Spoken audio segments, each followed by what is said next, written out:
Class 12वीं के सभी विद्यार्थी ध्यान दें। आज के इस वीडियो के अंतर्गत मैं आप सभी को अर्धवार्षिक परीक्षा के लिए विषय हिंदी का सेट बी आपको बताने जा रही हूँ। ठीक है, जैसा कि हम जानते हैं 10 दिसंबर के दिन आपका हिंदी का पेपर है। देखिए 9 दिसंबर के दिन आप हिंदी के पेपर जो रिसेंट डालेंगे आप उनको देखना ना भूलें। 100% श्योर आपको उस वीडियो में ऐसे प्रश्न दिए जाएंगे जो आपको अच्छे अंक प्राप्त करवाने में आपकी पूरी मदद करेंगे। ठीक है, 2 से 3 वीडियो आपके रहेंगे, तो आपको इनको परीक्षा हॉल में जाने से पहले कंप्लीट कर लेना है। तो चलिए वीडियो को हम शुरू करते हैं। तो देखिए पहला प्रश्न है कि भक्तिन कहाँ के रहने वाली थी। तो जो भक्तिन थी वो रहने वाली थी झूसी की। ठीक है, दूसरा है यशोधर बाबू के आदर्श थे। कौन थे? इसका आंसर रहेगा किसंदा। तीसरा प्रश्न है कि निम्न शब्दों में से तकनीकी शब्द नहीं है। यहाँ पर हमें नहीं बताना है। ठीक है, इसका आंसर रहेगा अनोछा। चलिए, तो इतने प्रश्न का स्क्रीनशॉट आप ले लीजिए अच्छे से ध्यान से। देखिए इसके बाद में है क्वेश्चन नंबर 4। काव्य की शोभा बढ़ाने वाले शब्द कहलाते हैं। क्या कहलाते हैं? अलंकार। 5वां प्रश्न रीतिकार की प्रतिनिधि रचना है। इसका आंसर है बिहारी सत सई। 6वां प्रश्न है दिन कैसे ढलता है। तो दिन जल्दी जल्दी ढलता है। ठीक है, स्क्रीनशॉट आप ले लीजिए अच्छे से। इसके बाद में है रिक्त स्थान की पूर्ति कीजिए। पहला है तीतरबाज युवक कहता था वहाँ डॉट डॉट पाकर भीतर गया। तो इसका आंसर आएगा आपका निमंत्रण।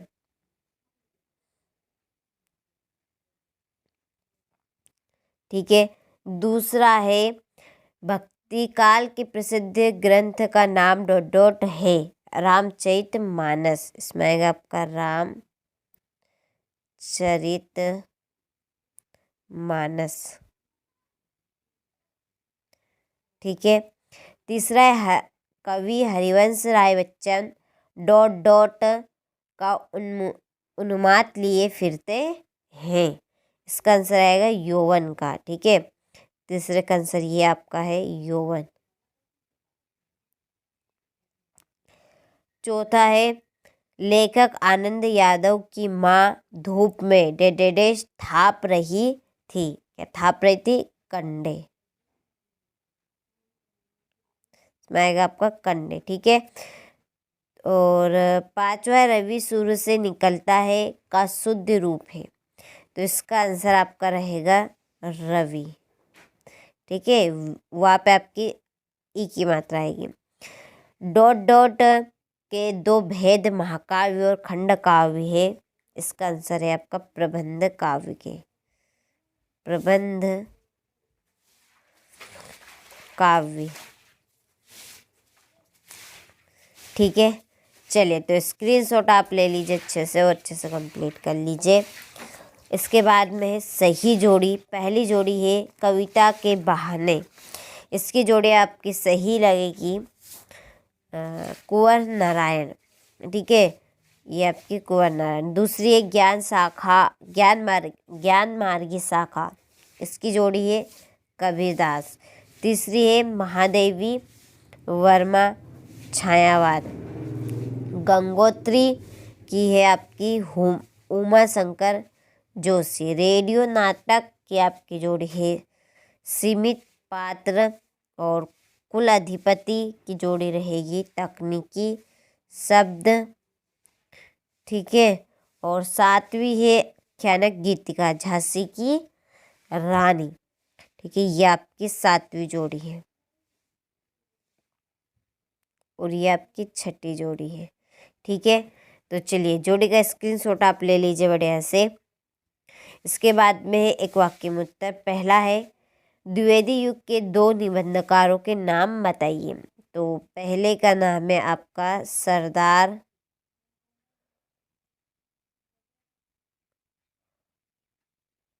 पूर्ण सिंह। ठीक है, दूसरे का नाम है श्याम सुंदर।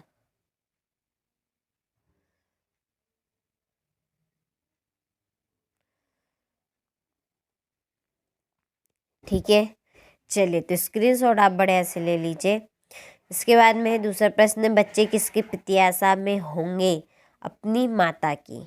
इसमें आएगा आपका अपनी माता की। तीसरा है आधुनिक काल के 2 महाकाव्यों के नाम लिखिए। पहले का नाम है साकेत, दूसरे का नाम है कामयानी।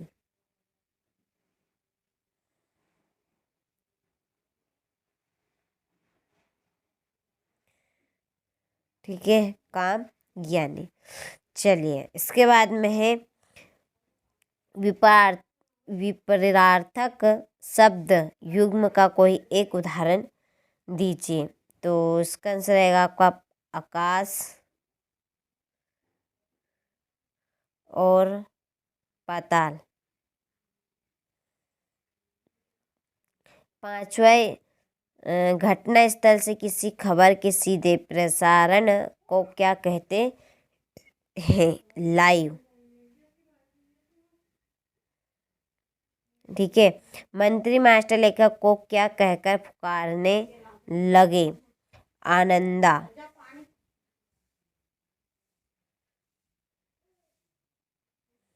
ठीक है, यहाँ पर आपकी चंद्र बिंदी आएगी। लेखक के पड़ोस में कौन महानुभाव रहते थे? इसका आंसर है आपका भक्त। ठीक है, चलिए तो स्क्रीनशॉट आप ले लीजिए। ये आपका चौथे का आंसर है। ठीक है, इसका आंसर है ये आपका 5वें का आंसर रहेगा, ये आपका 6ठे का, और ये आपका 7वें का आंसर होगा। ठीक है, अब आपको समझ में आ जाएगा। चलिए इसके बाद में सत्य असत्य। तो पहला है कि बाजार का जादू आग की राह काम नहीं करता है, तो ये बात आपकी असत्य है। ठीक है, दूसरा है सिंधु घाटी सभ्यता में पत्थर और तांबे का प्रयोग नहीं होता था, ये असत्य है। तीसरा ही तो भी तक आदि निपात शब्द सत्य है। चौथा है रस को काव्य की आत्मा कहा जाता है, ये भी आपका सत्य है। जायसी ने ब्रज भाषा में काव्य रचना की है, ये असत्य है। ठीक है, और छठा है कवि बचपन मंत्री का वेश लिए फिरते हैं, तो ये भी असत्य रहेगा। ठीक है, यदि आप सभी इस पेपर की PDF लेना चाहते हैं और वार्षिक परीक्षा के लिए आप जुड़ना चाहते हैं, तो डिस्क्रिप्शन में नंबर दिए हैं, आप उन नंबर से कॉल कर लीजिए, आपको पूरी जानकारी मिल जाएगी। ठीक है, चलिए तो बढ़ते हैं अगले प्रश्न की ओर। तो देखिए छठा प्रश्न है, बाजार अपने को किस प्रकार कृतार्थ करता है? 7वां राजा के द्वारा कुश्ती लड़ने की आज्ञा मिलते ही दर्शक क्या करने लगे? 8वां भक्ति ने लेखिका से कब और क्या प्रार्थना की? चलिए इसके बाद में है 9वां प्रश्न, महाकाव्य खंडकाव्य में अंतर 10वां है, सवैया छंद की परिभाषा उदाहरण सहित देना है। ठीक है, तो ये ऐसे प्रश्न आपको अर्धवार्षिक परीक्षा में देखने को मिलेंगे और ये प्रश्न आपको अच्छे अंक प्राप्त करवाने में आपकी पूरी सहायता करेंगे। तो देखिए आप सभी अच्छे से इन प्रश्नों को कंप्लीट करें ताकि आप सभी अच्छे अंक प्राप्त कर सकें। और वार्षिक परीक्षा के लिए आप जुड़ना चाहते हैं तो डिस्क्रिप्शन में नंबर दिए हैं, आपको देखिए विथ सॉल्यूशन और विथ PDF भी उनकी मिलेगी, तो सब कुछ आपको कांटेक्ट करने पर मिल जाएगा। तो आप डिस्क्रिप्शन में नंबर दिए हैं, उनसे कांटेक्ट करना ना भूलें। चलिए तो मिलते हैं आपसे अगले वीडियो में।